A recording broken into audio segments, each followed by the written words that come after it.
Now you are. Now Yeah. we're recording. We've given you too much responsibility, Jeff. You have the music and the record button. I had like 2 good jokes before I hit the record button. Which ones are those? Good. I don't know if they were good.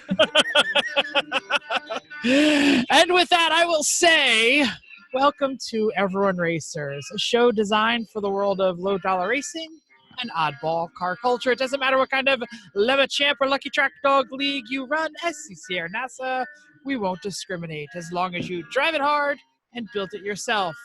Why am I reading this with no commas or periods? I don't know. Join us each week for tech discussion, tips, tricks, news and notes in the world of amateur endurance racing, and whether it's on the spot, hella sweet, or we're lucky enough, and Chrissy gives us just the tip, we're sure you'll giggle a little and learn even less. Everyone report to the paddock. This is Chris. This is Chrissy. I'm Jeff. And I'm Mental. And we are Everyone Racers. Thanks for coming back to listen to a fine structure constant episode of our podcast, number 137. If you're Don't not know what driving that the car, means. no, Must but I'm mean going to there ask in was- a second. Right. Many. Yeah. It's almost as if the guy who does the show notes would have put a hyperlink in there or something. Well, yeah, but then I have to click on it, and then our listeners won't learn what this fine thing is. So, Well, one of our listeners already knows. okay. Truth. Anyway, don't forget the new E1R bingo card, new and improved. It's not really that new. It's kind of Is that a medium. math joke? Yeah, it is. Oh, okay. Now I get it. I mean, I don't know what it is, but at least I know who I the still don't know what it is. listener I read the first 2 It's- paragraphs and I don't get it. It involves quantum electrodynamics. I could read this whole thing and still not tell you what it is. So Nah, we could skip that. Bill could tell us. Oh, Bill could tell us. I was thinking Donnie. Yeah, it's Donnie, dude. That too. Yeah. I'm sure All right. maybe someone else. Anyway. Quick doctorate fight. Bill, if you think you know it, tweet us or whatever, Instagram us, because we know Donnie knows. There you go. Doctorate fight. It's like 2 sad clowns in a knife fight. Over a math joke. Yes. I still don't have my show notes up, so as long as I derail, that's what I need. I feel like it would just be the two of them going, these idiots, of course we know what it is. And then they just kind of clink their beer glasses together and go about whatever, Might be a thing. I'm very excited. My notes are up. Taking over the world. We can Congratulations. get back to the show. Well, I'm just going to ask you, Jeff, I know you're excited to talk about what you're working on.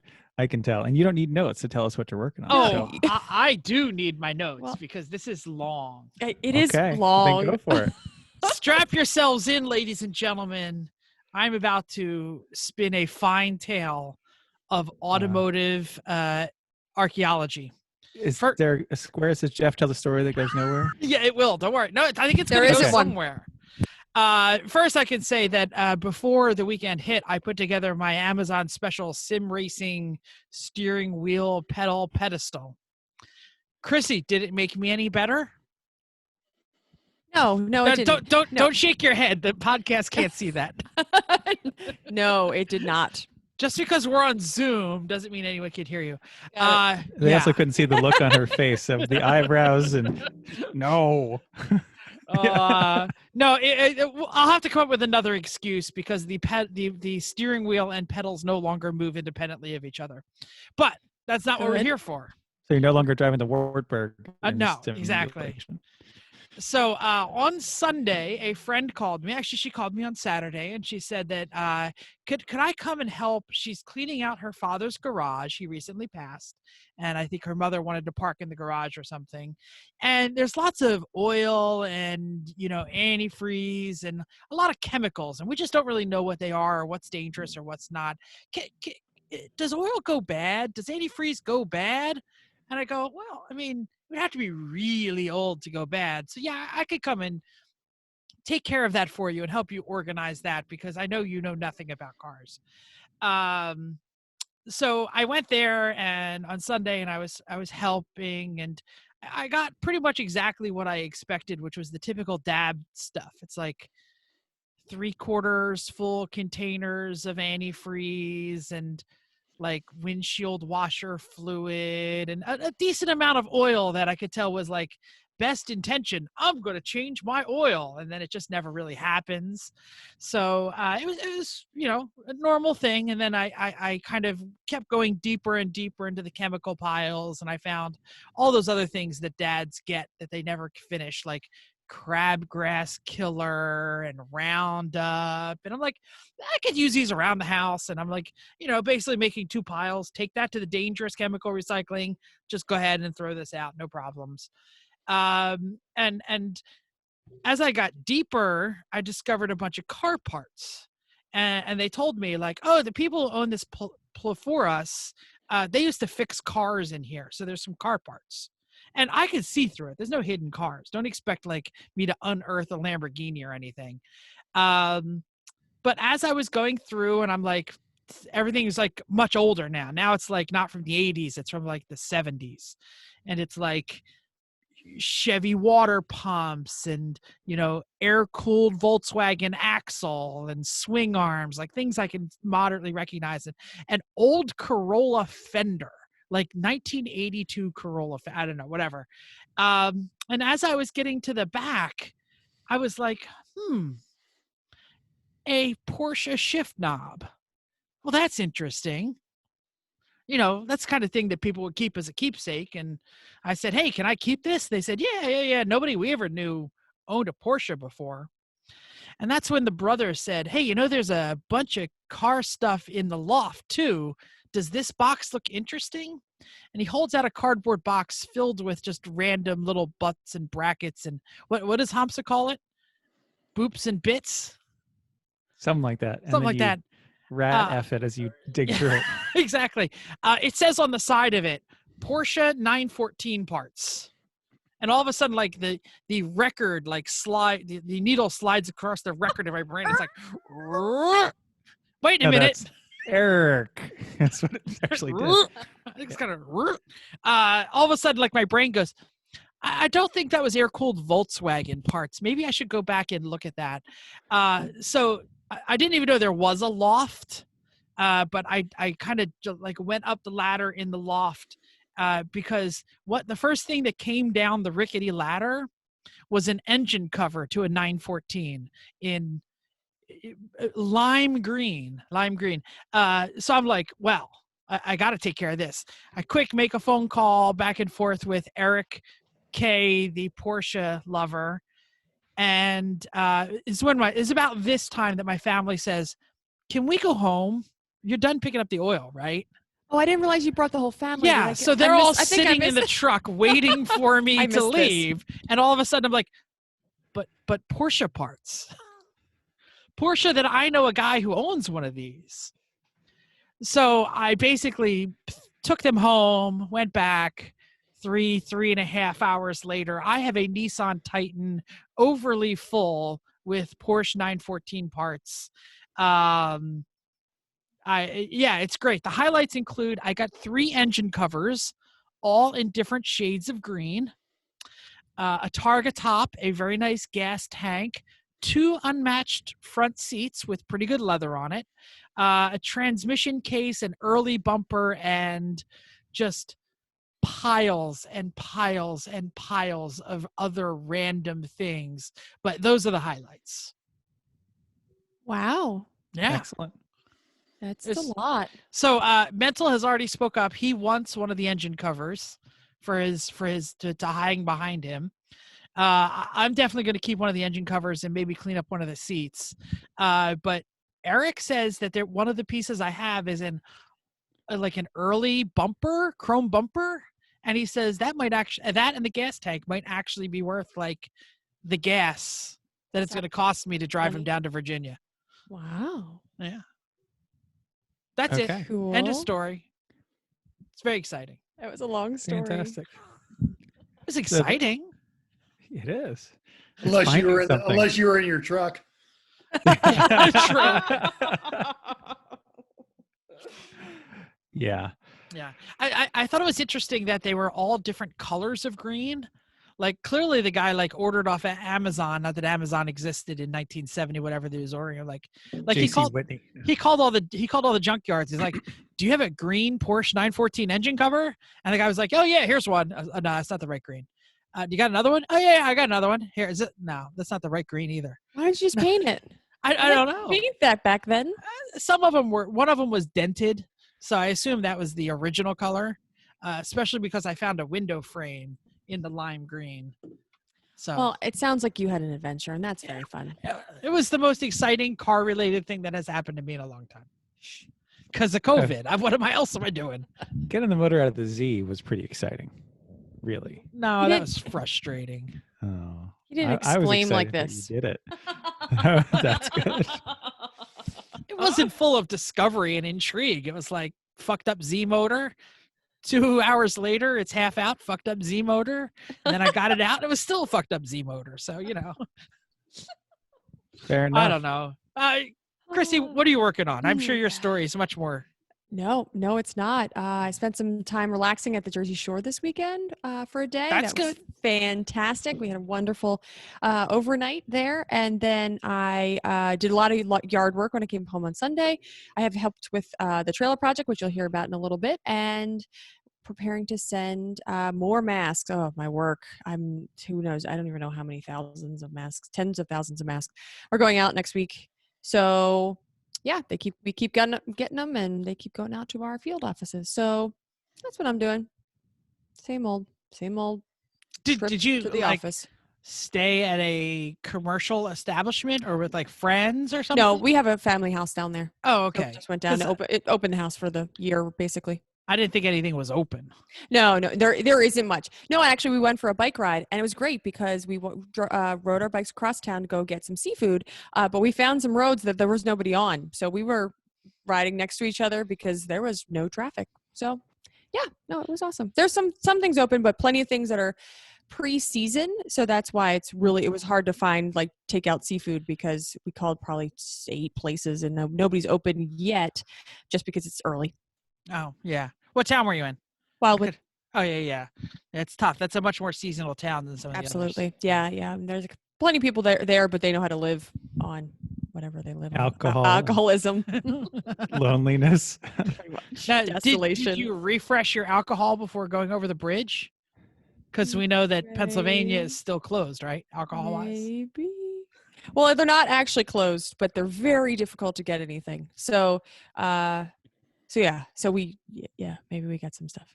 Cool. Yep. The big Vegas chain here will deliver it to your house. You can get almost anything delivered to your house, apparently, Mental. I'm jealous. In Vegas. Yeah.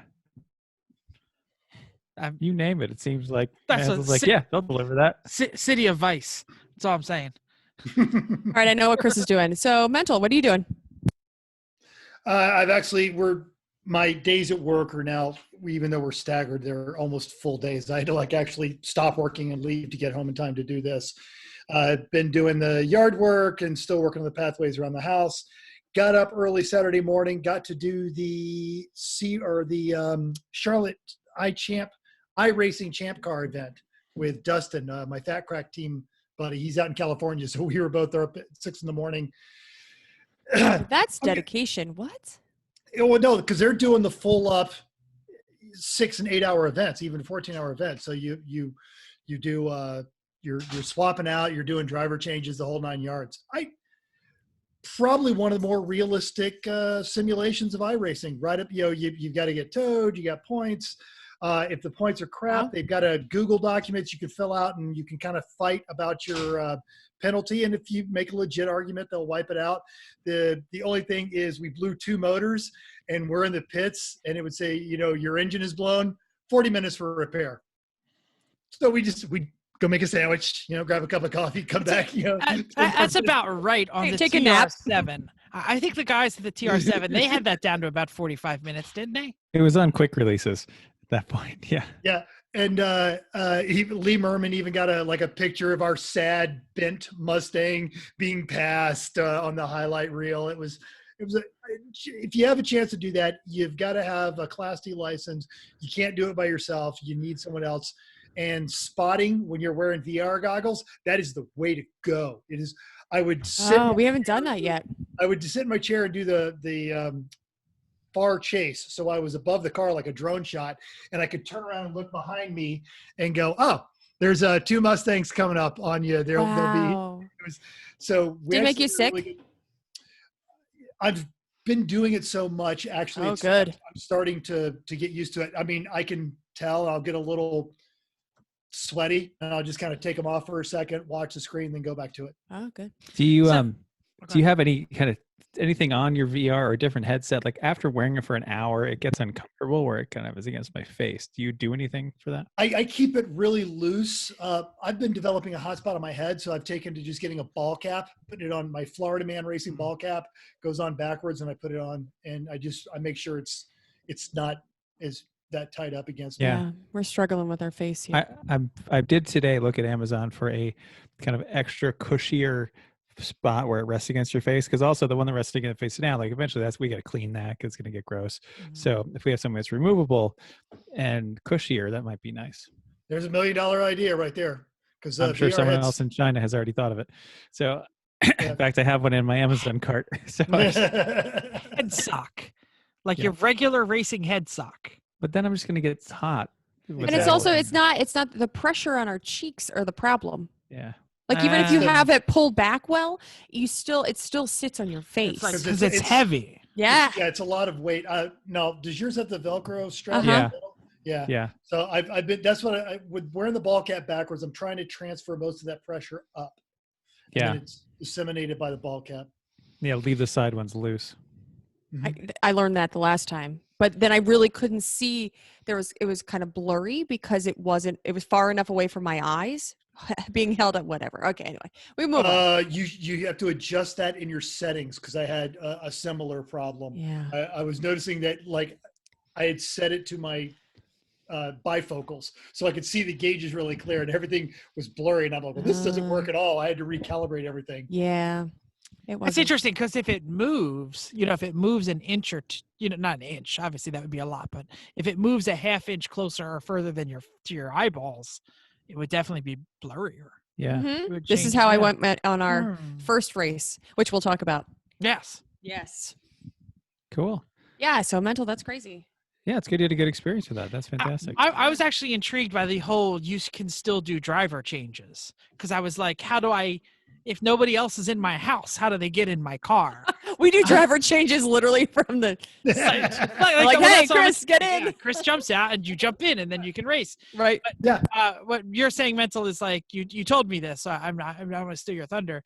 That you basically, when you escape out in iRacing to get to the garage screen, other people are on your team can then jump in your car. Yes, and you can assign more than one person as a crew chief, and the crew chief can remove a driver if it's in the pits.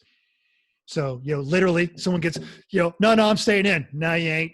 You're screwing this race all up, Intriguing. I'll make sure not to have a crew chief if I ever do this, because they'll just yank You me. have to. I'll be like one lap. They're like, Wakeman's out. Yeah, it's true. You have to be in the pits. It's not like this, the Star Trek transporter where in the middle of it kind of happens every time I crash. It's and not the various series have gone their different ways, but I think Champ has gone the way of really trying to simulate that event, and I like that. I had a good time doing it. It's completely different than what Lemons is doing, and I like what Lemons is doing, but yeah, I've give it a shot. It's fun. Interesting. You mentioned a D. What license? D license? D. Yeah, I don't have that. Did you say C? No, D. You just got to get a D. D. Okay, I thought you said get a safety rating of above 3. Do 4 races. You're good. It's Jeff. That still might be a challenge. Right? I don't. Not going to happen. Let's be honest here. Well, okay. Jeff can just spot for us then. Good. Yeah, we could do that. Except he can't see peripherally or behind you. Therefore, he's not exactly. That's so good. He'll have to use the cameras and go to the front chase and rear chase and stuff. And he'll see a squirrel and be like, "I gotta go." Hey, there are 914 parts on Facebook Marketplace. You don't even have a 914. Doesn't matter. Wait, I have one of those in my truck. I could sell that for $1.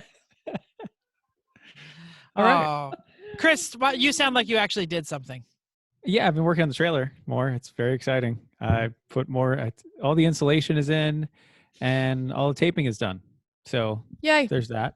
Most of the walls are back on. It's just the front one panel on each side in the front, and the two that are up against the front bulkhead, and then and all the ceiling is still off because the walls have to be on for the ceiling to go on.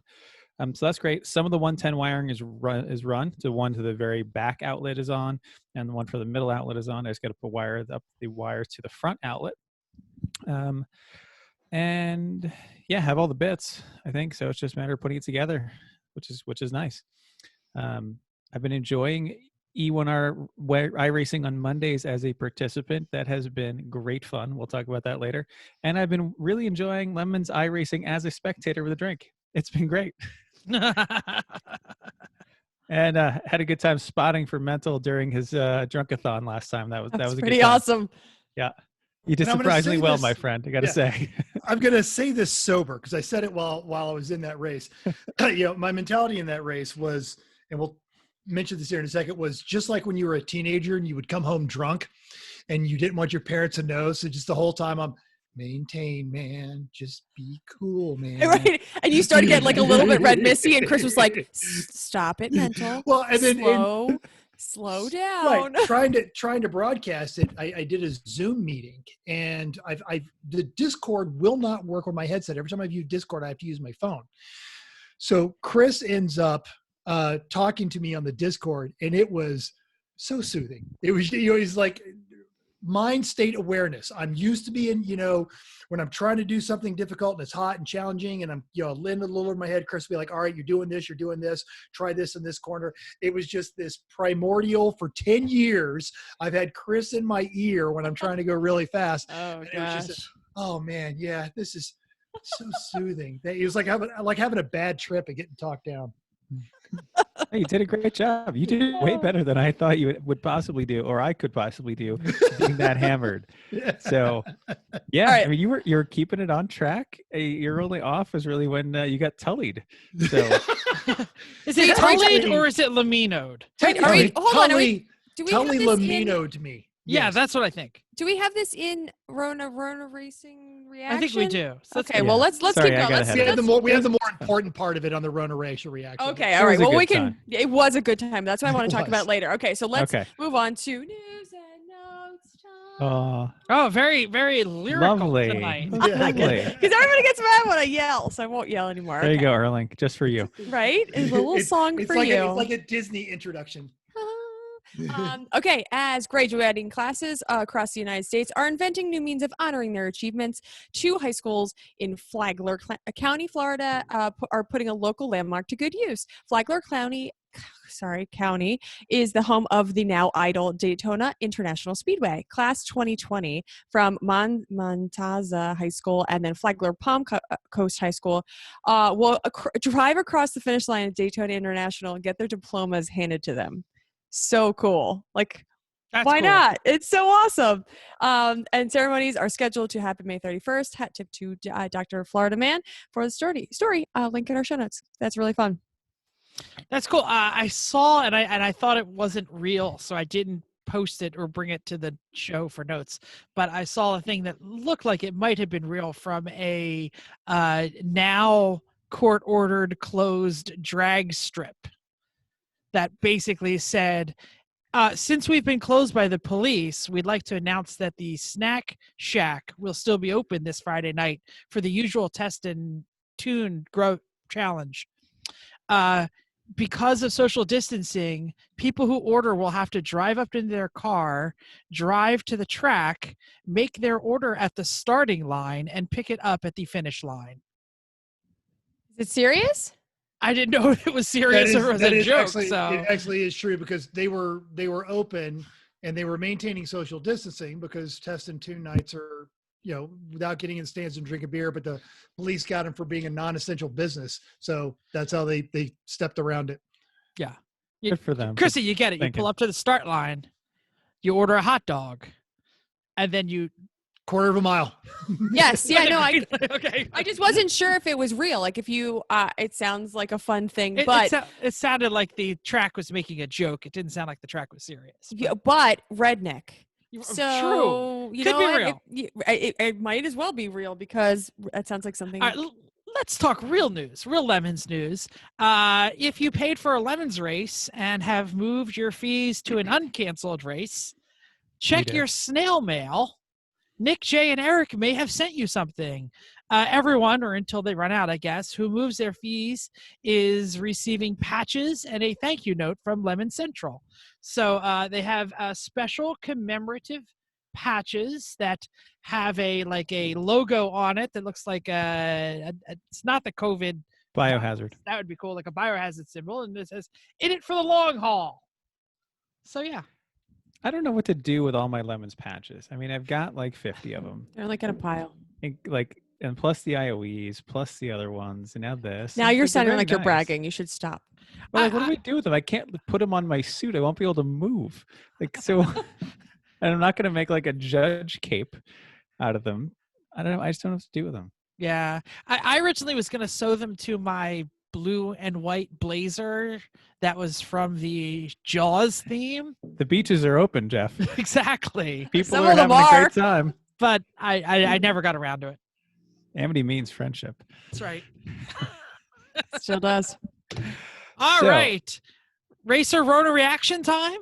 Yeah. Yeah. Do it. All right, no more news. Last Thursday marked the end of the Lemons' first iRacing season. Did we know the season was going to be this short, or did they just call it in They the said middle? they said we're just going to try this for a little bit, for like a month, and see what happens. Okay. Yeah. So changes are promised. They're going to launch season 2, which I think they've already really let most of the cats out of the bag. But for the final event, Mental drank too much and somehow still drunk enough was able to raise. No, I did not drink. I was supposed to drink more than I drank. Oh, you were you were totally trashed and still didn't get a drink for everybody who donated. Raised over $400 for various charities, including Lemons of Love. Bill Fisher of Garage Heroes in Training matched the donation to Lemons of Love, and then found a matching funds charity, and they matched it again. Wow, that's awesome. So on Giving Tuesday, Lemons of Love raised over $6,000. Not all of that was thanks to Mental's liver, but the rest of it was. It was all sponsored by Mental's liver in the start. Really. Oh, that's good. So that wasn't just a total. That is legit from Lemons people in general.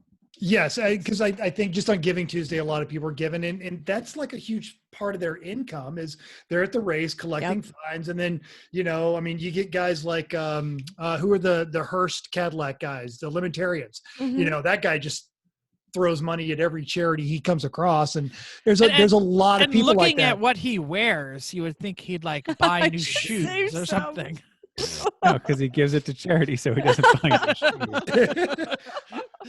When people think you look like Vermin Supreme, or they don't know if that's your costume, and they're not really sure whether they're actually turning to Vermin Supreme, you probably need to update your wardrobe. That's all I'm saying. But it was good to see, because I imagine that's got to have a dent in their charitable contributions, because their main source of contributions is not happening. And it was just I'm happy to see that racers across are stepping up to that. That's just nice to see that they're still making the kind of money, because that's a good charity. You don't have like overpaid spokespeople. It's just people that actually care about that stuff.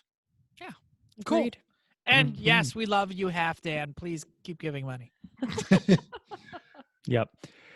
So while we all wait on the latest round of Lemons iRacing Season 2, Eric did announce that the invitation-only Lemons iRace event on May 7th, which is Thursday. I don't know what day you're listening, but it's Thursday, May 7th. It's a race only for those using iRacing controls that are not a purpose-built set of pedals and a steering wheel.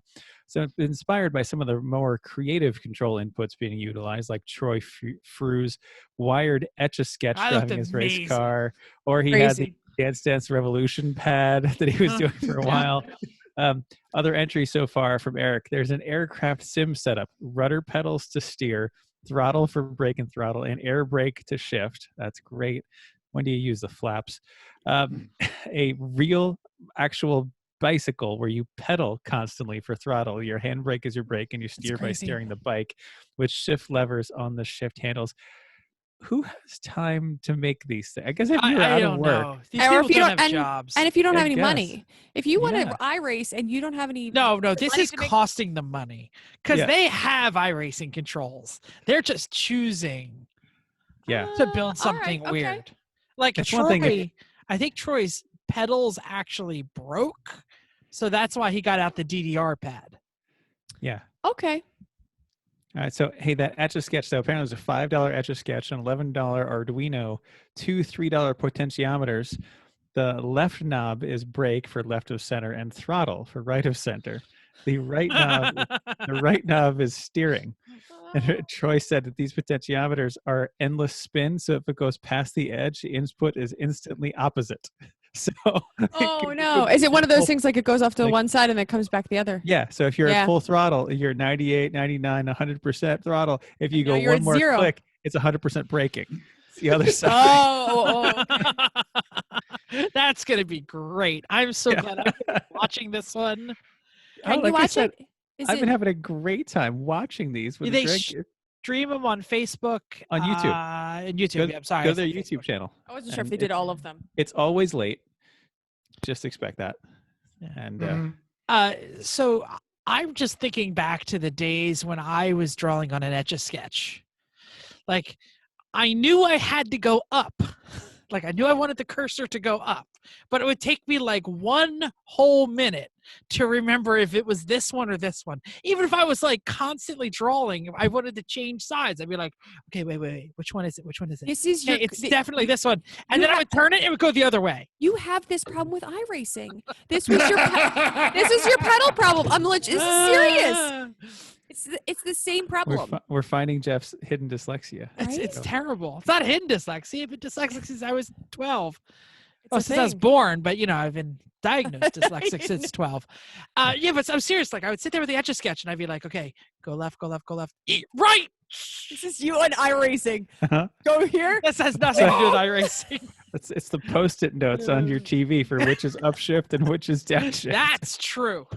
That's what I'm saying. This is why Yeah. I'm telling you this. All right. I fixed that. So some other good ones. Someone had a 15-inch laptop with a USB plugged PS4 controller on his kid's IKEA table, painted to look like Road America, along with Legos and toy cars and breakfast.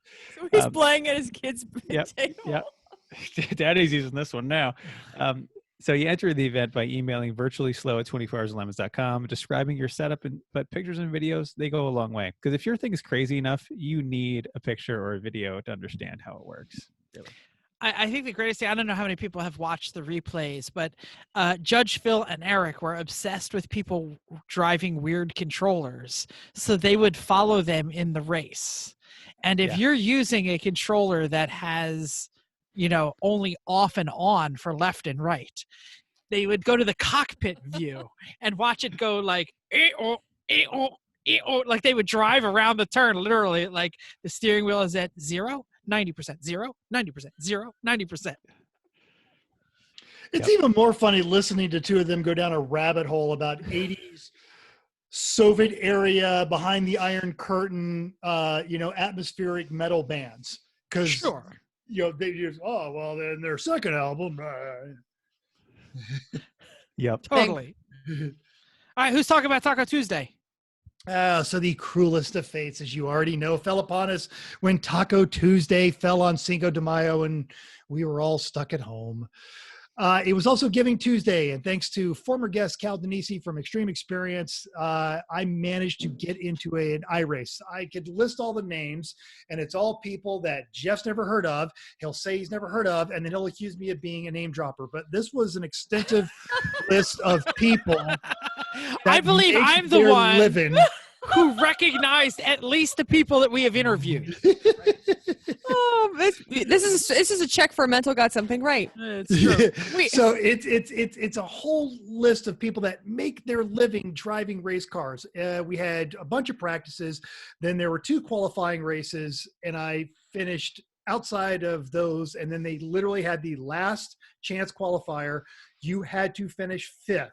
I was in a battle right up until the next to last turn where I got tangled up with a Ferrari, and it was who could get reverse quicker and get going, and managed to get across there. So I was way, way out of my element. I spent an unhealthy amount of time practicing just to not embarrass myself. And along comes the first race, and turn 1, I embarrass myself. I go right off, lock them up, go into the wall, spend the whole time in the pits. Tyler Hoffman had actually helped coach me through this. I been getting up early in the morning, trying to get around this track quickly and learn some stuff. The second race kept my nose clean, didn't finish dead last. While most important is during this particular thing, it was the COVID aid, donate to COVID aid charity. I was watching Mikey T Racing. He's a professional IMSA guy, and he also runs a motorsports marketing business. And they were doing commentary, so I was checking in, listening to them as they took over the race. The charity was just about $300,000. By the time we finished the second race, they had raised over $50,000 just watching this iRace. The entire COVID aid itself raised $370,000 to help frontline workers and Boys and Girls Club of America. Wow, that's pretty cool. That's a lot, which is great. Did you have fun? Oh, well, the second race I did. The first race, I just sat there and fumed while I sat in the pits waiting for my car to fit. And God, your one chance. All you had to do was not be an idiot, and you were an idiot. But the second race, I'm sorry. That never happens. Yeah. I mean, happens. Hey, I have some hot breaking news. Fresh on the wire. As we are recording, AER has just announced that it is about to start its second season of iRacing. We've already mentioned them that they just completed their first season, and that several people, including several of the people who helped found AER, were thrown out for not being good enough drivers or jerk-offs. Hot off the presses, John Colessa said the next season of AER iRacing Championship starts on Monday at Spa-Francorchamps. If you were removed from the league for the last race of the last season, you're welcome to rejoin. So they're going to try and open the doors a little bit again. And so if you were already deemed a butthole by iRacing AER, you got a chance to redeem yourself. They assume that this time off has made you regain your expertise. I guess. Oh, yes. I guess. Okay. I'm going to give them props, though, if they're subjecting themselves to the same standard. Like, it might be an unachievable standard, but they're making sure everybody has to meet that standard. Hey, it's my series, and I'm an idiot, so I'm kicking myself out. Good on them. So, consistency.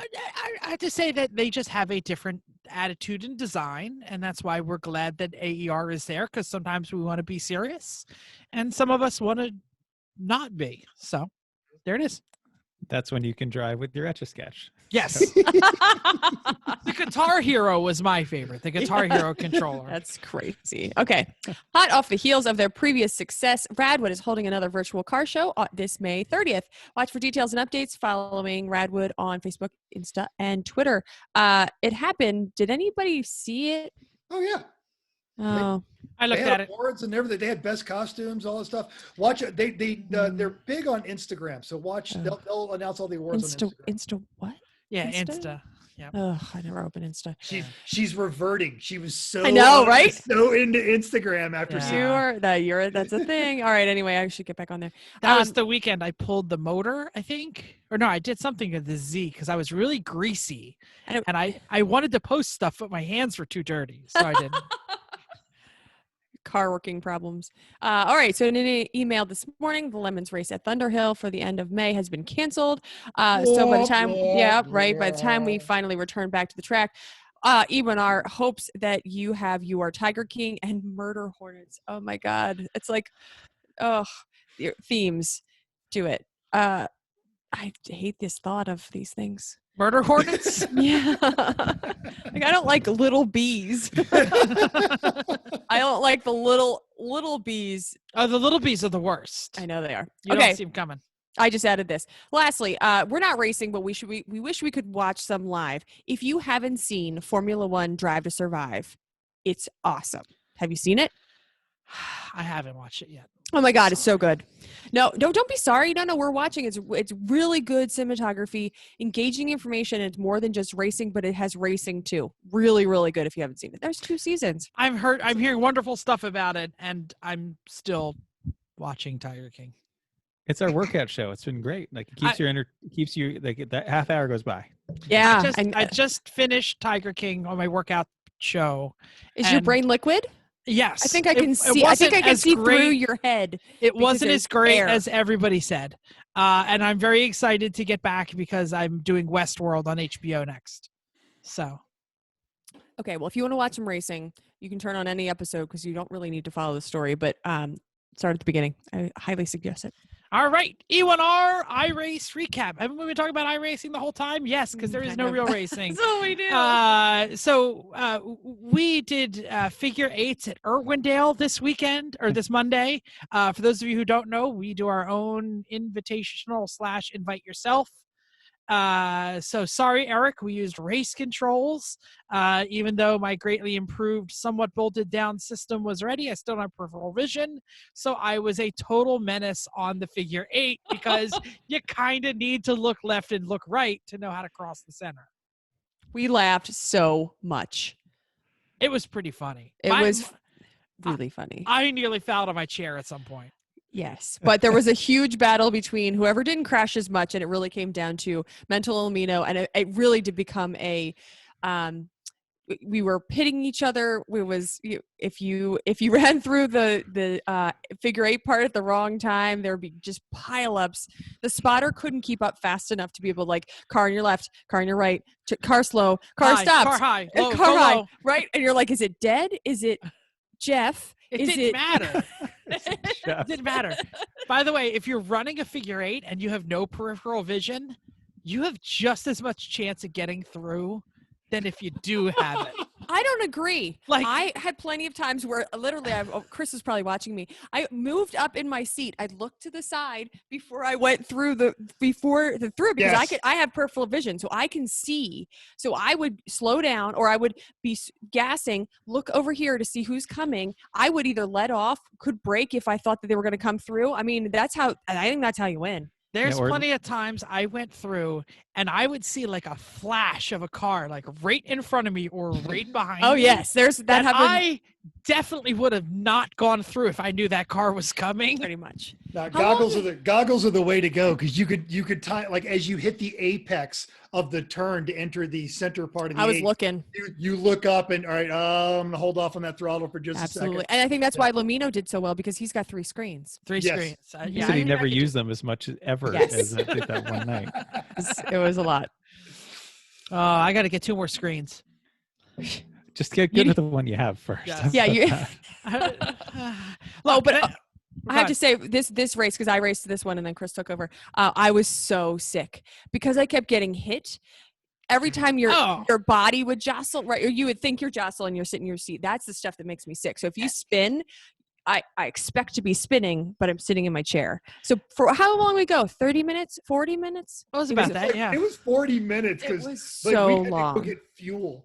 Yeah. So after 40 minutes of crashing every other time, spinning out, I was like, I'm gonna barf. I was so sick. It was the most fun race I've ever had in iRacing. Totally. And I can say that, for about the spinning thing, if you hit something or get hit in an regular iRace, you're generally both going in the same direction, unless I'm hitting you.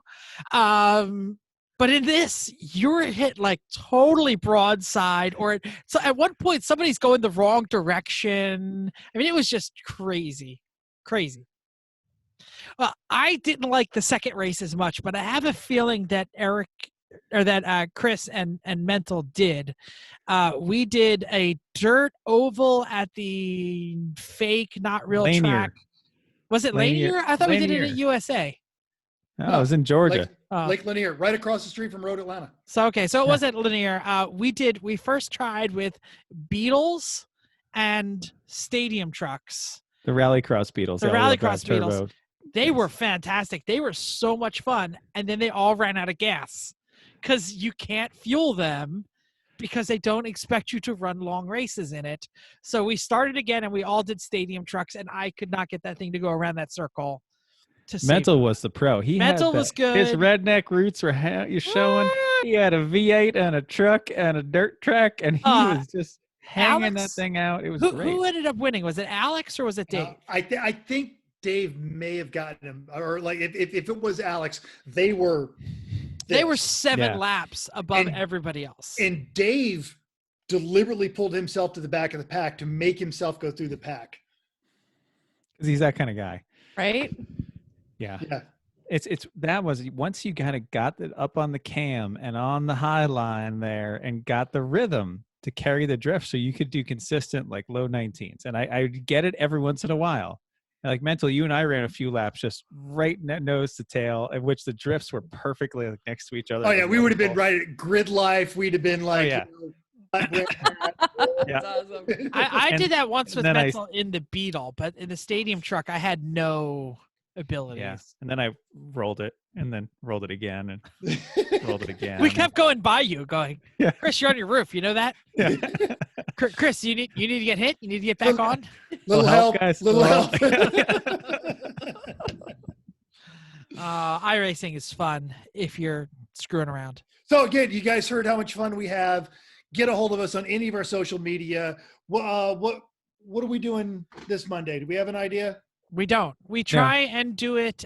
We try and do at least one race that is tune up for the Lemons race. So we try and do the same track. They're going to Laguna. The regular Lemons race is not part of their season, but they're doing Laguna tomorrow.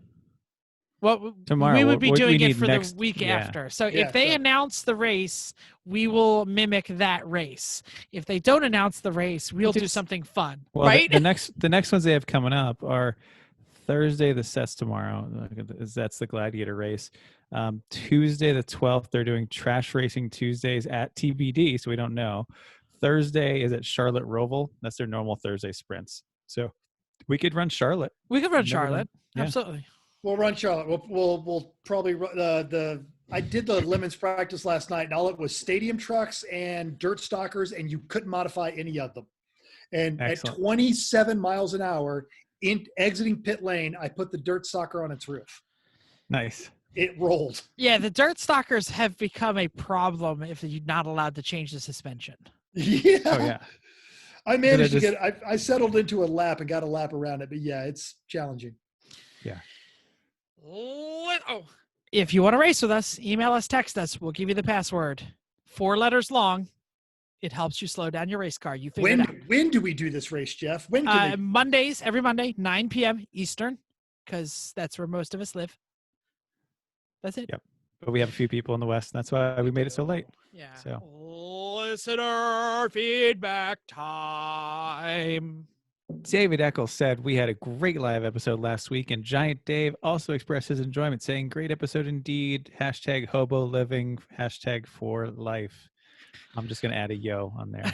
Yes, Jeff. I actually spoke to Giant Dave just today via AOL not AOL. She's not AOL chat. It's like, does that exist? Facebook Messenger. Yeah, an ICQ. Wow. Yeah, ICQ. loved ICQ. ICQ. we were on a BBS talking about Dungeons and Dragons. ICQ. Hello. Where you go? Hello. Anyway, so Giant Dave mentioned that he didn't really mean to make all of his tips about the hobo life, but he totally sees where we were going. So I'm gonna suggest that Dave has another name. We call him Transient Gentleman Dave. Transient gentleman. Okay. Say hobo Dave has a rolls off the tongue easy, but transient gentleman Dave. It's a little more accurate because Dave is a complex character. And if you guys aren't following Caddy Wrecker on Instagram, you are missing some good recipes because that dude can cook. Yeah, he's basically deciding whether he's going to live the rest of his life on the road right now or still continue making condo payments. And his world was work from home before work from home became cool. So as long as you have an internet connection, why not live on the road? Yeah. Well, and I like you included gentleman because that does describe him. Yeah, totally. Yeah. All right. To get back to our other feedback, while Chrissy was posting her obligatory yard work and beer photo, because it took a long time to mow the lawn this week, that's for sure. I wasn't She asked taking pictures the whole time, though. I know. But anyway, she asked a much more pressing question. Why rush the lawn, though? You have nothing to come back in the house for. I do, because I had to go to the trailer eventually. Oh. Oh. Uh-huh. Okay. Yep. Anyway, instead of what you're working on, because no one's really doing anything, it's what you're drinking. So even though right after she took the picture, she promptly knocked her beer over. So that was a shame. So Dr. Florida Man had an old St. Pete rum with some pineapple juice. That sounds terrible, and I That's like rum. very Florida. I have Yeah, to I try guess. that. Randy Bish, discerning imbiber, mentioned it's approaching 80 degrees in Detroit, so the mojito is about to make an appearance. There you go. Excellent. Our mint plant is looking bushy these days. We got to start picking at it. Jackie K said she was packing and enjoying a hazy days. That's good. Corey D was having a silver Coors Light because he feels like he deserves punishment, apparently, or that might explain his obsession with Malaysia era GM stuff. Sean R., a friend of mine from work, had a schmooze passion guava, but warned the heartburn later is going to be Stuff was fierce. thick. He had it in a cup, and it was thick. It takes Nice. dedication to drink guava juice. Yeah, well, that's why you have one. And that's it. Yeah. Luke A is drinking Mountain Dew as usual. Hopefully there were some Doritos following that up. And Fortnite. Yep. And Matt F started with water but finished with Weyerbacher Blithering Idiot Red Wine Ale. That's good. And if you're ever up near in northeastern Pennsylvania, you can stop by Weyerbacher Brewery. Chrissy and I did one day. It was good. There's a taco place about 2 miles away too that was excellent. I think we need to update the bingo card and add tacos. There's a lot of taco talk recently. Well, it's because it was Taco Tuesday. We talk tacos a lot. Who doesn't like tacos? I have a agree. taco shirt on underneath. Terrorists. All right. We usually close this section with a hello to my mom, better known as Chrissy's mom. But we will continue and wish happy birthdays belated now to the better part of Garage Heroes in Training, Vicky Fisher, another great pit mom. Happy birthday. Happy Hi, birthday. Chrissy's mom. Main topic time. Are we going to talk tacos again? That was No. awful. No, Tacos Are are tacos hard going to to come do. up at all on this main topic? They're hard to do Yes. to race. I think I wrote it once, but I don't think I. Actually, They they're are. not. They're not. Nope, they're not. When I run with the Inglorious Bastards, one of the guys, we call him Taco Blake. He owns 2 taco shops, and we have great tacos at most races that I run with those guys. Really good ones. You could do it. But anyway, You said Who's the gonna prep intro it all ahead of this? time. It's all Well, about we'll the talk prep. about that. Exactly. All right. So I'm here in Vegas. I met up with an old buddy of mine. He came into the office, and it took him a second. We realized we were both together in Abu Dhabi. He's an old school gearhead. He's an air racer, so like the Reno air races and stuff like that. But now he's Ooh, that's fun stuff. yes, it is, and he's. How does he walk with the balls that big? Oh, Clang. that's nothing. Clang. Clang. All right, so Skins is a recent listener, and he'll appreciate that joke tomorrow. So he's wanting to get into wheel-to-wheel racing, and we start talking about races, and he's a motocross guy for years, and we talking about there's new teams. They always seem to focus on going fast. Oh, we got all the suspension, we got all this, and they miss all the other stuff like a big radiator and where are we going to sleep and who brought the tools and that kind of stuff. And one of these that you're talking about is food. And we've all seen teams roll up with a case of water and 2 bags of chips. And I'm going to say that's a sucker's bet. Now I had a thing on nutrition, but You're getting really far away from your mic again. We don't want to talk about nutrition, but you've got to keep your energy up in the car, and you got to do that with food. And if you don't eat right, or at least eat, you're going to get groggy, you're going to make a mistake. And at the speeds all of these races are going, that's dangerous. You might miss a problem with a car. You're not paying attention to a gauge. You don't hear a noise, or you notice that it's pushing in certain corners and you're making something worse. So I want this part, we're going to give you a lot of advice, but think beyond the finger quote continental breakfast at your trackside hotel and drive-throughs. Yes. So we're going to talk Totally. about. So we're going to talk about food, but we're also going to talk about prep. So, and kind of, we did talk about this in a couple races ago. Oh, excuse me, a couple episodes ago, probably early on before the hundreds. But we're going to talk about. Wasn't this like in our first 10 episodes that we did this? We did. Something It like Maybe that? so. Yeah. was. So hopefully maybe you didn't listen to that one, or you don't remember, or you're really you're interested in upping your pit game this time. That's what we're going to talk about. Please don't go back and listen to episode single digits. No, don't, Please because I'm just going to tell you all the stuff that we're going to do now. Yeah. And then we can talk a little bit, and I hope you guys interject about the actual food, but we're going to talk about prep first. So this is, I have two prefaces here. This assumes you want to go the 3 p.m. route of dining. So many teams are fine with providing cereal for breakfast, family type dinner, and that's it, or not even that. And it also assumes that you're staying at the track all weekend, not leaving for anything for more than parts or drinks, okay? So those two prefaces. And if you don't care, then this is not for you. So we're going to talk about pre-event prep.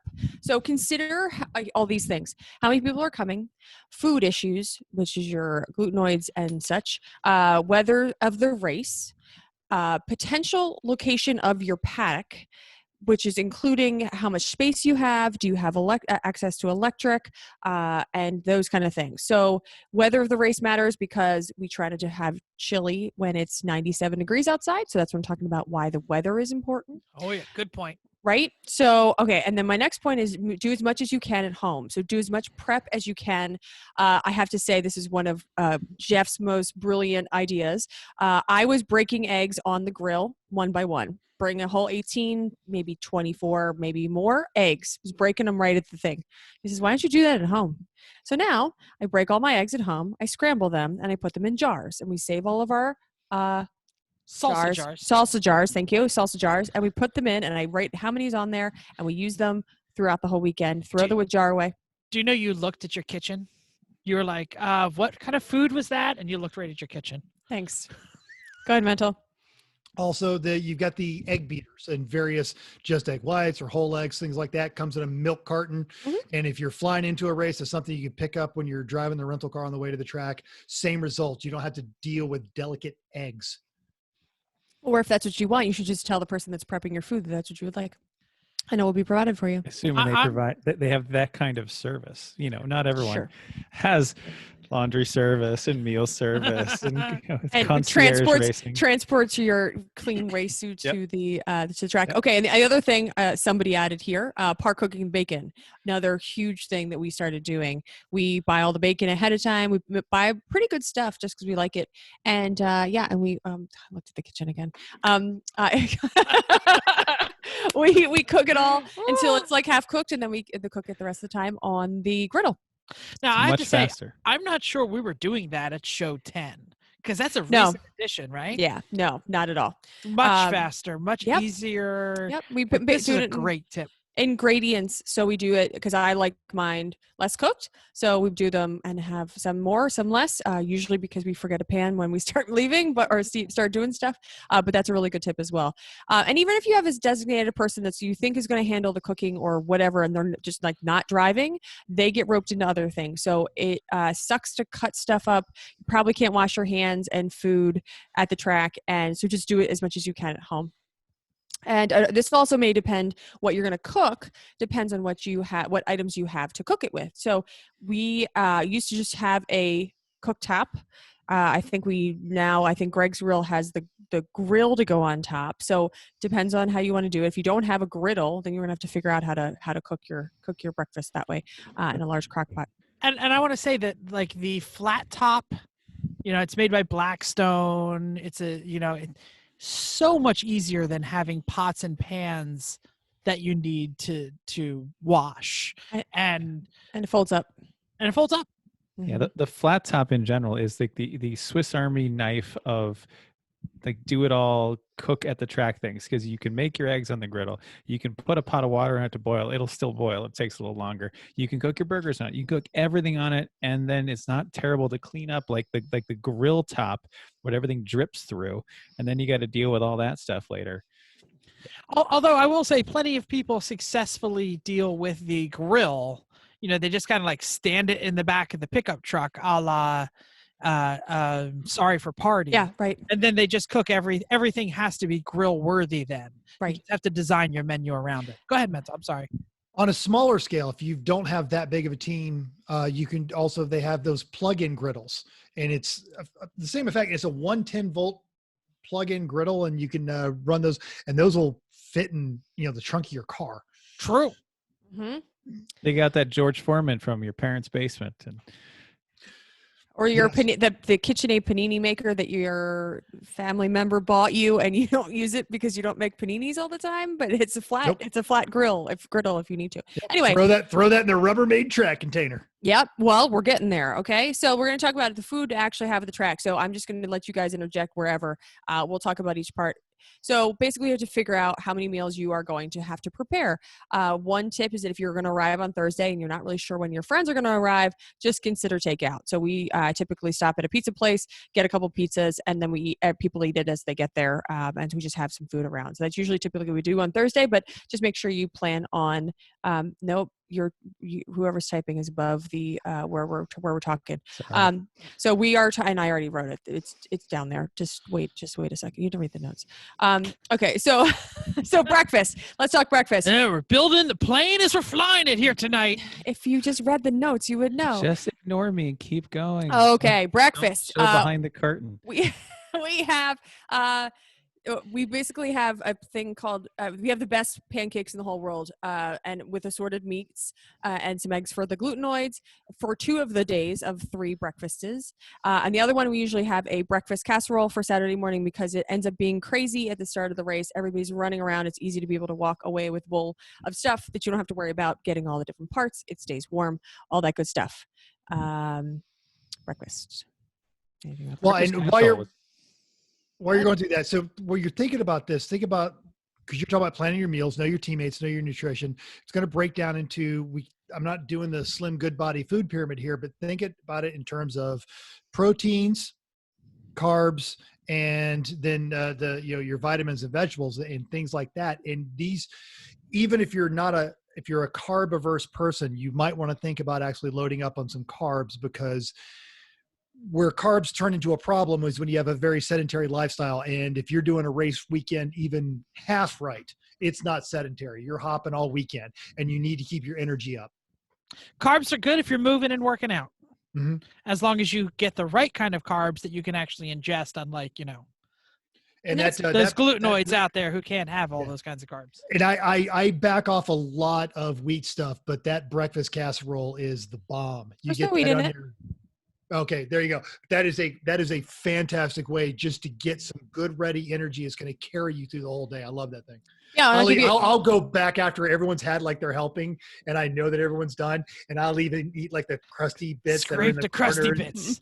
Lots of hot sauce. Here's the quick recipe for it in case you're all hungry and want to know, and or you want to make it.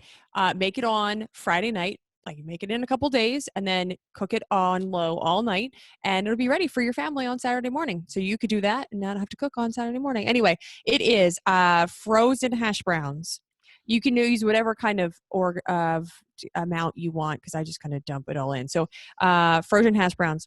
That's kind of the filler, depending on how much volume you really want to have. Yeah. But it's good in there because it kind of makes it more substantial. A whole bunch of eggs, a whole bunch of cheese, whatever kind you want, shredded, and we put sausage. Probably could put bacon, but we usually just cook a roll of Bob's Evans or 2 of sausage. I think that's it. Yeah, a little bit of milk maybe, but like we cook the sausage ahead of time, and we make sure the cheese is shredded ahead of time, and everything's ready. So when you're ready to eggs do are this, done. Eggs are beaten. Yep. Mm-hmm. Exactly. So Friday night, when you're ready to do this, even half in the bag, you can pour all this stuff into the crock pot and put it on low, and in the morning, everyone's loving it. Yep. Crock pots are great attachments. Go on, Chrissy. I don't want to steal your thunder. No, it's a problem. No, but this is it's a really good. It ends up being really good, especially for Saturday mornings. That's when we usually do it. Lunch, I have minimal things here other than crock-pot meals are like almost a must. Basically, we make them in a frozen plastic gallon bag. I think this is what Chris was saying. We when we cook it, put it all in the frozen gallon bag and lay it down flat on top of something in your freezer. So if it's on a slab of something, if it's on the bottom, if it's on something, but make sure that it's not wrinkled. If it's flat, then you can stand them all up or lay them all down, and it packs really nicely. So then once you are going to eat them, you drop them in a large crock pot with a liner. Crockpot liners will save your life. They don't melt. They never have melted, so don't worry about that, but they're amazing. How do it work? Don't care. It's And the is it plastic bag that right? doesn't melt in the And- heat. It might be leaching into our food, but Reynolds thought it was safe enough, so we use them. But it's fantastic. So and it makes your cleanup so much easier. Put it on high. Get someone to stir it halfway. Get your here you go accoutrement out. Ooh. If it's still and if I figure get it all out, people eat whenever they want to eat. They know that there's crockpot meal waiting for them. If it's 2 to 3 and nobody's eating it, I clean it up and say you missed it. Sorry about that. Go ahead, Chris. I think that's really the important part of it, is just leave it out for a time, because everyone during Saturday and you're racing all the lunches, either you're racing, you're fueling something. You can't just get everybody together and say, well, lunch is hot, you got to eat it now. It's got to be something that's going to be out and ready for a long time so people can eat it as they have the opportunity to do so. So I think it's excellent. I think sometimes we've had a problem finding other things like crockpots imply that there is hot food. So it's hard to sometimes find when it's 97 degrees out and you are sweating in the shade to find those meals. But on that point, you can't leave a sandwich on the counter waiting for people to eat it and hope that they do. You can't leave it from 9 to 2 or 3 when you think somebody's going to eat it. So crockpots really are the answer in this. We've done Food pretty well with safety, Jennifer, thanks you for it. Right. We've done sandwiches pretty well. Like Thompson, we usually do sandwiches for lunch one day, and some of us will sit in the RV and just make a ton of sandwiches and wrap them in tinfoil lightly and put them in a cooler. Own separate cooler though. Right. Because if everybody that stands like the refrigerator, which happens in my paddock all the time, people sit with the cooler open and they're looking for something or nothing, and they're letting all the cold air out. Or sitting on the damn cooler. Get your ass up. Someone needs a beer. Actually, sitting on the cooler ensures that the greatest sin of coolers doesn't happen, which is shutting the cooler and not closing the cooler. Oh. So Good call. you got like the lid is kind of sitting there like Yeah? that. And everything melting crappy in there. Askew. All you have to do is go. Ugh. Very, very, very fortunately, we have the body size cooler, so that doesn't usually happen too much because there's usually plenty of room in there.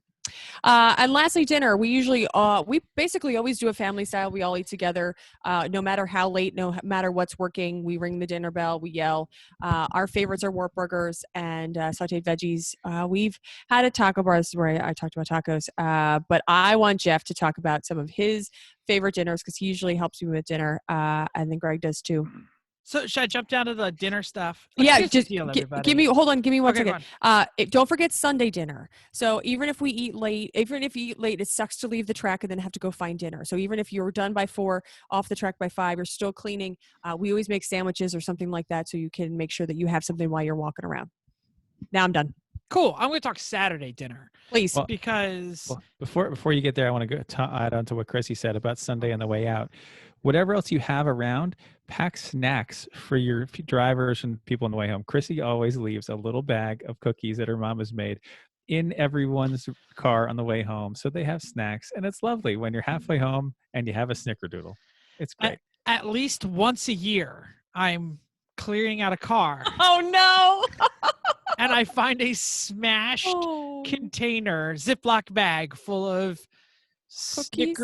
snickerdoodle blonde Brownie. Yes. Really? all Yeah, 'cause- together.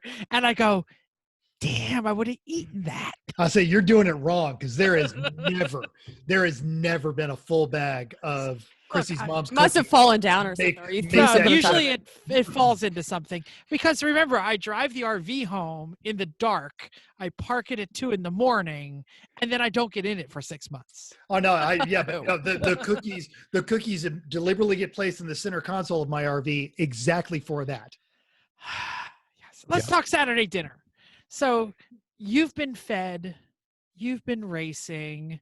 Saturday dinner, Chrissy already mentioned, is like family dinner. This is the time where everybody gets a little crazy and tries to impress each other with what they can do trackside. Sometimes there's a potluck. This is the time to actually put some effort into lovely Wartburgers, which are amazing. You didn't mention what's in a Wartburger, by the way.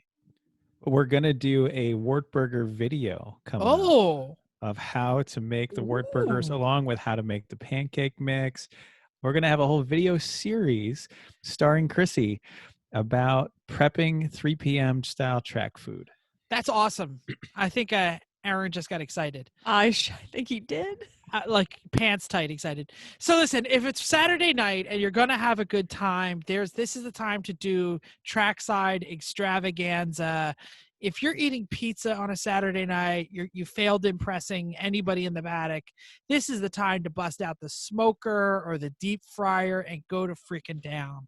If there's a potluck, there's sous vides are running. There's like gallons of Russian soup. There's like New England roadside hot dogs. Even theme appropriate tuna sandwiches can be amazing on a Saturday night as long as it is theme appropriate. The reason we started eating Spam, because we had a car that looked like a Spam can. All right. So if you have a theme that can connect to the food, Saturday night is the time to do it. Have we fried turkeys? Oh, hell yeah, we have. Have we fried everything else after the turkeys? When you have a pot of hot oil at the side of the track, why are you not bringing like 8 bags of frozen French fries? Oh my gosh. I can like Sweet Tots, potato man. French fries. And they're the the tots. And best. they're just awesome. And they Funnel taste, cakes. Yeah. funnel cakes. And they all taste a little like turkey, which is only a benefit. So Yeah, eating fresh funnel cakes that we made at the racetrack is kind of a unique experience. Fried night. Amazing. Yeah. Oh. Yeah, we've done when we have smaller races and we're not feeding as many people. We've had steak and shrimp on the grill. You know, like Raw pork loin. That's only at 2:00 in the morning. 2:00 in the morning. Do not let your stoned friends make pork loin and eat it without someone who is not a friend of Bob Marley in the checking dark. its doneness. Okay? It was in the dark too, to their benefit. So the next morning, they looked at it and went, "Oh, Oh, we ate that. It was like tuna tartare. It's seared tuna. It was a pork It was loin." seared tuna. There's nothing wrong with slightly pink pork, by the way, Oh, everyone. No, that's Menzel, fine. how was that pork chop sandwich you had? Was that today or yesterday? Oh yeah, Put on the plating film. Did it have a little pink in it?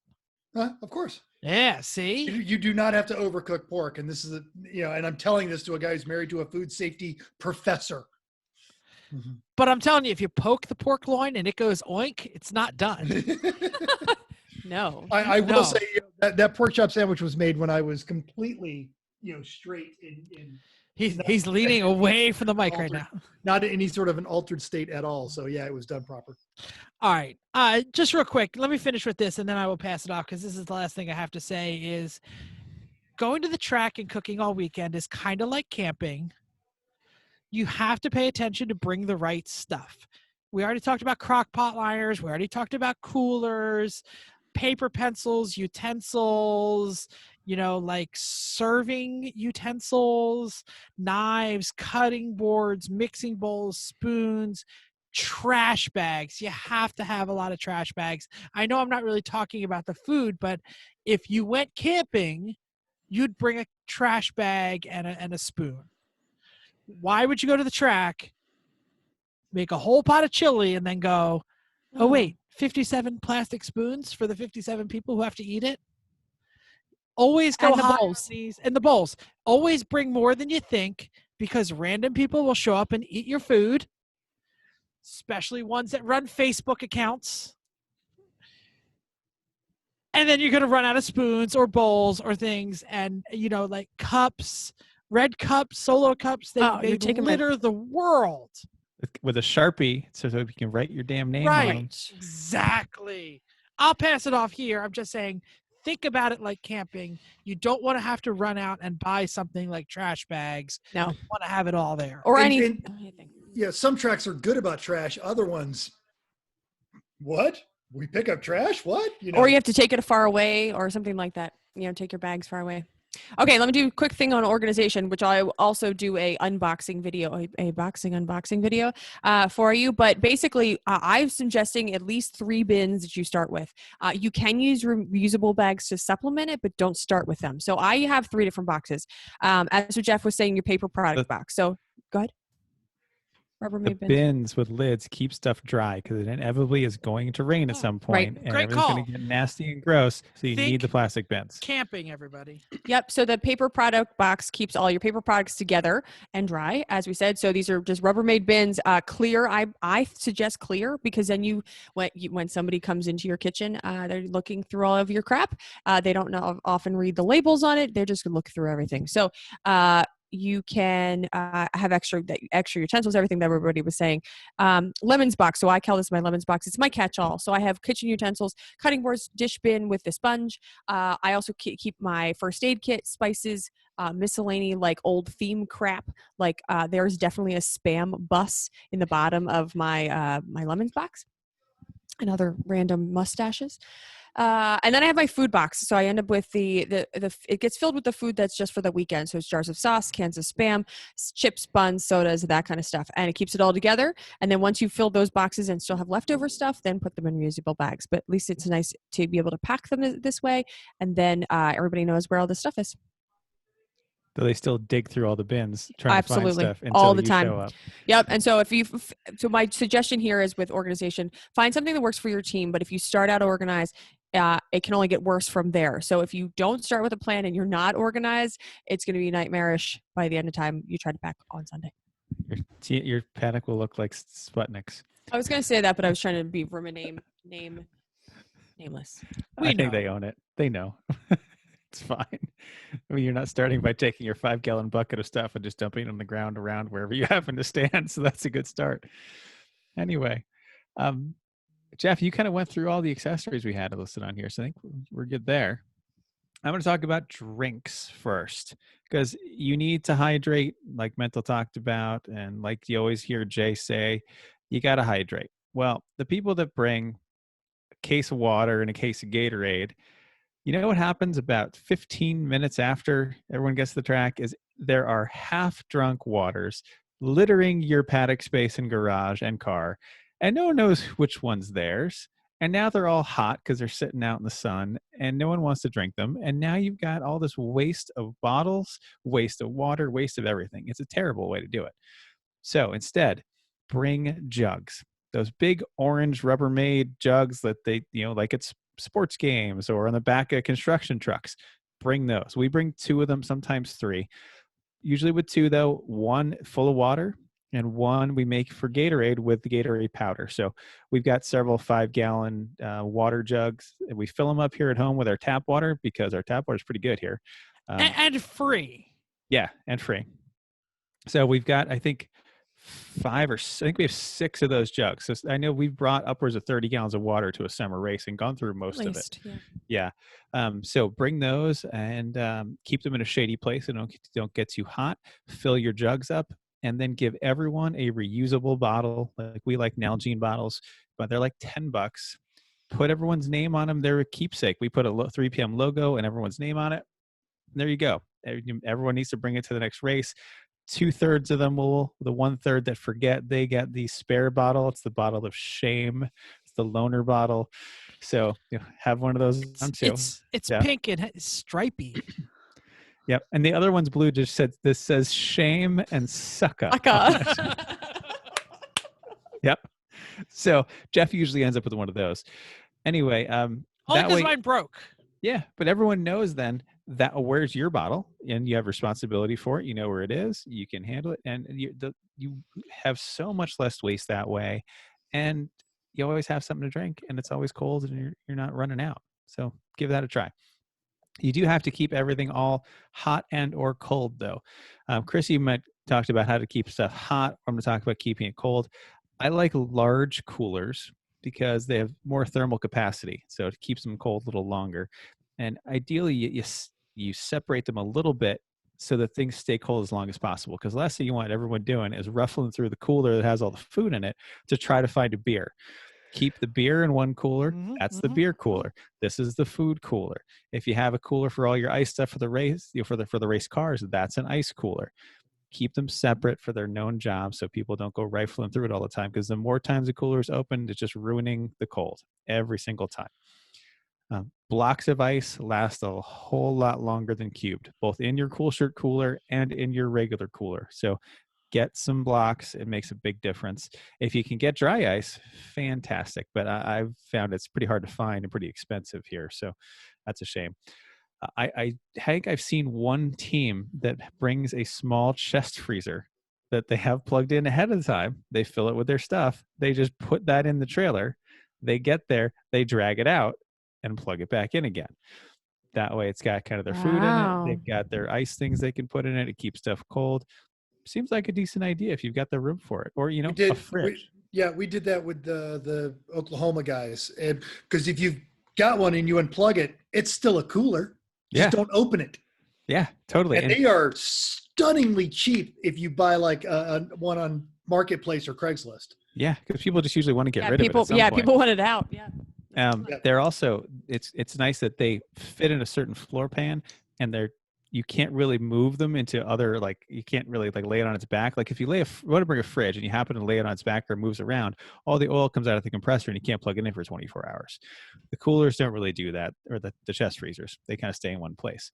Or if you want to be really cool, down when I was running with Craigers the 24, Chris Medico we was our pit mom for the weekend. He found these government surplus blood chilling coolers is what they were. But these things will run on any kind of power, 12 volt, 24 volt, 110 volt, you name it. Plug it into something, it'll find a way to come on. It'll be a freezer, it'll be a cooler, whatever you want to be. They're pretty big and they're pretty inefficient, but if you can find them for a reasonable price on the government surplus site, it was a pretty neat thing to have. The track on Gov deals right now. Yeah. Oh, they also had a battery in them too. Like they've run on anything. It's like, the multi-fuel engines. Well, what's that run on? Yes. Whatever. Yeah, exactly. I got kerosene or Jet A or, yep. Okay. It'll do it. So that was actually a neat thing. Blood cooler, you say, huh? Yeah. Looking for some of them. So you're making this food and you've got to you're generating dishes. Now there's several schools of thought on this one. The 3 Pedal Mafia folks, they tried to go green and it just didn't work out. I think that's just the economy of scale. It was the worst. There's 14 people, but I've done it very successfully on smaller teams. Here's the number one thing about the dishes. Do them now. Don't let them soak. All right, I'm letting my egg pan soak. No, just go and do the dishes now because you're going to need that dish. Or that spoon. You're going to need that dish or that spoon when you're making the next food and it's frying and you go to look for it and it's soaking. So if you don't have an RV or you don't have water, a lot of the West Coast tracks out here, you don't have water hookups. Good call. Just a cheap, literally go to a dollar store and get a small rubber bin, and that's your soap bin. And you go and fill that with some water, and then you scrub everything off, and then you go and rinse these things off.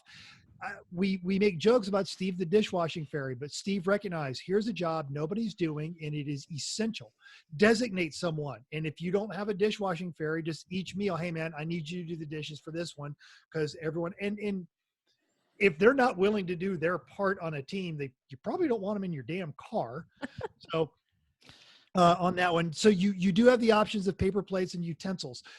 You can go to the thrift stores or even like the dollar stores that buy out old inventory. Plates are cheap.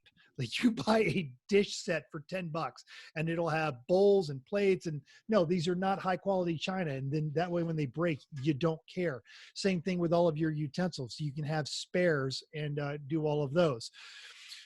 I have gone into the larger showers at Road Atlanta. There's some other places. Jeff tells the infamous story of thawing a turkey while he was taking a shower. You can go into the larger showers at New Hampshire, Barber. I'm trying to think of some of the other ones. And while you're in there taking a shower, go ahead and scrub those dishes. I'd like to mention that I was not showering with the turkeys. He just threw them. I was defrosting the turkeys and just got really, really wet. Otherwise, there's the bathroom sink. If it's a smaller track and they don't have the bathroom sink, just you need a hose. Go and fill the hose, scrub a little dishwashing detergent in there, but you can't let them sit. So as soon as you're done preparing that meal, go and get those dishes done. And then as soon as everybody's done eating, go and get those dishes done, or as much of them as you can, because when it comes time to eat again, that's not when you want to wash dishes. I'm going to add this on there. It's not in my notes. And with regards to the food at night, especially in the summertime, we're all out there racing. We're all getting dehydrated. Everyone knows you can sweat out more water than you can take in. You can have water constantly drank, and it doesn't matter if you've pulled a stint in the car, you're going to be dehydrated. And what I found from my time in Africa and my time in the Middle East is there's this magic hour about 7 o'clock where I've just been pounding water. The sun has gone down. It's starting to cool off. And I finally go and have that one. I got to go to the bathroom because I've drank too much water. I emerge from that immediately starving, because once my body is hydrated, then it remembers, oh, you're also at a calorie deficit. So you were hungry. No. And that's where those crock pots really come in handy. Because if you're not in sync with the dinner bell, and then you find you ate just a little bit and you find yourself starving after you're hydrated, that really works. And I also like the hors d'oeuvres that we have. There's always hors d'oeuvres, chips and dip, or charcuterie. I think the chips dip charcuterie / whatever it is that we're doing, the whatever that magical multi-layer 27,000 layer dip you have is amazing. Is that like a Sam's Club deal? Costco. You're not eating on time. And there are some people who are like at 6 o'clock, their stomach is like, feed me now. But we just got off track and we got to change those tires or, whatever. Still, the axle just came back from the parts run, and people need to wait until it's ready. And those things help. Just think about your teammates. Yeah. Think about the crazy world of life at the track, and just know that you're going to have to be really flexible with meal times. And those hors d'oeuvres also help because people usually start drinking around that time. So having something in their stomach helps with that. Yeah. And lastly, it's on the subject of dumbass teammates. How do you get your dumbass teammates to help you do all this? Because somebody's got to do it.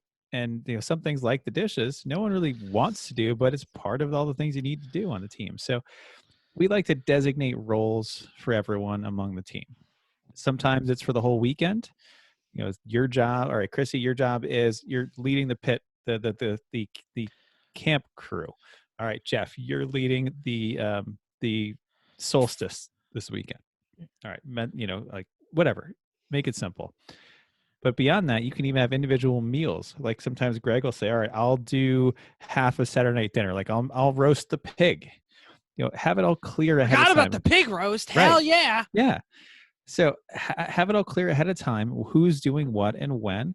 If they have a specific job, they're more likely to do it. And people want to help usually. If they don't, like Mental said, they shouldn't be on your team. If you're not helpful, I don't want you in the car at all. You don't deserve to be there. So, but if someone has a specific job, it's much easier for them to do it than just look around and see what needs to be done. Well, everyone should be doing that all the time, but it's also nice that when something needs to be done, all right, you know what? That's not really my job. I'll help if I need to, but Jeff can do that. And then later on, when the Honda breaks or something, Jeff's like, all right, well, Chris has got that. I'll help him if I need to. It's kind of a little break. We're not always on all the time and things get done, but when things go sideways, everyone helps. Well, and I think that's how Steve became the dishwashing fairy. Is usually Chrissy and I were cleaning up like the kitchen.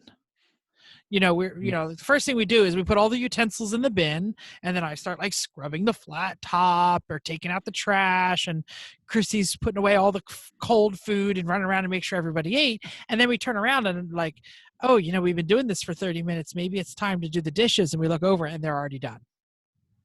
And that's the kind of helpful teammate that you need. Someone who doesn't need to be asked, someone who just shows up and helps. But don't be afraid at the same time, because people come if you've got a new teammate and they're coming into chaos and they don't know where they fit in. Hey, could you do me a favor? Please go take this trash out or go do this. And, I haven't had anyone say, screw you, that's not my job. Yeah, don't take the trash out. That'd be terrible. Yeah. Well, I think that's part of what Chris is saying for the appropriate expectations, especially for new teammates, which I think we've talked about before, especially a new arrive and drive, get to know what the paddock looks like. But of course, most people, especially when I'm running around like crazy, somebody says, "Can I help you?" If the dishes are done, most of the time it's just me trying to clean up, put things away, get ready for the next meals, which is by the time I tell somebody it's easier for me to do. But there are little things like that that are easy to be able to pick up and help. And How many having times have we gotten on the radio and been like, Chrissy, when do we need to start the crock pot? I say it's on, stir it in a half an hour. Or how Actually, many times- I think it's usually Literally the every opposite. Saturday, that's what happens. It's usually the opposite. Hey, Chrissy, that was really good. You turned to 48 that time. You've moved up to 7th. Did you you're stir 11. the crock lunch? pot, turn on the Chrissy, you're driving it. Turn on the crock pot. Oh, it's on. It's just have to stir it. I told you. Sometimes. Yeah. That's way better when we started. When we started, I was like, I'm about to get in the car now. Anybody know where breakfast is? You know, I mean, sometimes that does learned. happen, but for We've the most learned. part, we're Not good. anymore. We don't anymore. We're pretty No. good. No, having the roles really helps out, like so everyone knows what they're supposed Not to be the doing. Rolls when. Royce or No, not the Rolls. breakfast Not rolls. the- R-O-L-E-S. Not the bagel rolls. I know you guys like to do this at you call it the 3-pedal mafia level, and it is shaped how I go on other teams. The Inglorious Bastards, we always eat well. It's a big deal. Friday night is always we go out and get a team dinner. Doesn't matter if the car's broke or not. That's their tradition, but it's always a good thing. And it's the same drill. Hey, so-and-so's got breakfast the next day. It's an email chain that starts weeks before the race. With the guys that I'm running out here doing the vintage stuff, Mark Francis Racing, there is a gourmet who literally starts at 9:00 working on in the morning, working on dinner. Well, I've got some cucumbers that I've been making soaking in vinegar, so they'll be prepared. We did a roasted goat at Button Willow. Yes, it was. Yes. And then they put, or I'm sorry, it was a lamb, and they put chickens in it. So it was a lamb duck dinner, whatever they call it. And then Turducken. yeah, he's getting a But full. it's not a turducken if it's a chicken, lamb it on was the a outside. Yeah, they- duck. And La there's no Chiclet? duck. If there's no duck, the lambkin. Lambkin. The Lambkin. lambkin, I like that. yeah, it was lambkin. And then as dinner started winding down, they were cleaning up, and he cut up very specific stuff because that was going to go into the breakfast omelets the next day. So they've got this entire rhythm. And at a Mark Francis race or an Inglorious Bastards race or at a 3-pedal mafia race, because everyone's got enough calories in them, there's not a whole lot of fighting. There's not a lot of that's nice, callous mistakes that get made. Everyone's usually in a pretty darn good mood, even when all 3 cars have blown up. Yeah. It's an overlooked thing, but when people have their basic Maslowian needs of food and water met, they're a lot more jovial about what else is going on. It's a lot less for everybody else to think about, especially in the 3 p.m. world. We have our own roles, our own Rolls Royce. Not anymore. Nope. It's nice to be able for the other RVs that are coming. You don't worry about food. Bring enough what you need to get there. Bring something. But we always know that Greg's fridge is usually full of random stuff, which has been very helpful. Because there's plenty of times where we've got extra people that are around and no extra food, or we should try to keep a little bit extra food. But yes, absolutely, I think it's helpful to plan ahead. I think we've exhausted all of our notes. Does so. anyone have Yeah. anything else to bring up for the good of the order? Nice. Now we're going to Yeah. move on to the next section. On the spot. On the spot. Spot. Not as good as just a tip, but it's still coming from Chrissy this week. All right, Chrissy, go. we've talked about a whole bunch of food and a whole bunch of tips. I want Stuffed camel. Is that the answer? no, unless you've had it. Favorite What is that the answer to, Jeff? Just favorite like meal at Show the Jeopardy. track. Food in Africa that sucks? Yes, I know that answer. That's not where we were going with this. Favorite meal, favorite tip. Paddock pit Ooh. tip. Okay. Good one. I already used crock pot liners last week. We already talked about that, so it's not that. All right, I'll give you guys time to gather. Learn this trick during one of my trainings, military trainings. our diets were getting really bad because it was 12-hour days and we had very specific schedules we had to meet. And when if you've got a smaller team, you can go to the meat section of your local grocery store and just get the smaller flank steaks. They're like $3 each. You can get a big pack of 10 of them. Take a marinade, just go grab a bottle of $3 marinade, small Ziploc bags, each of the steaks, throw a little of the McCormick seasoning in there, throw the steaks, lay them flat in your refrigerator and let them marinate leading up to the race. Throw those in the freezer or put them in the bottom of your cooler. And now you got good marinated steaks ready to throw on that grill to feed your team. And they'll cook up in 10 minutes when the coals are hot. So I know Chrissy, one of the things that Chrissy mentioned briefly, but she didn't get enough credit for, and I'm going to throw some credit her way, is really taking care of the dietary needs of the team. My brother can't eat eggs because he's allergic to them, and there's always a bagel with a little cream cheese, and the rest of us like, hey, how come Jim's get a bagel? And we're all like, yeah, because he's allergic to eggs. Eat your freaking omelet, asshole. But recently you've got gluten issues. Mental shows up. He's like claiming to be vegan, but then I see him eating the bacon cheesesteak. Right? I don't know. Soggy's bacon is exempt from vegan status. Okay. So Vicky, happy birthday, Vicky, brought a pot of African peanut sweet potato stew once. Oh my God, that was so and good. It was amazing. I've made it at home twice since then. Me Never too. as good at that time.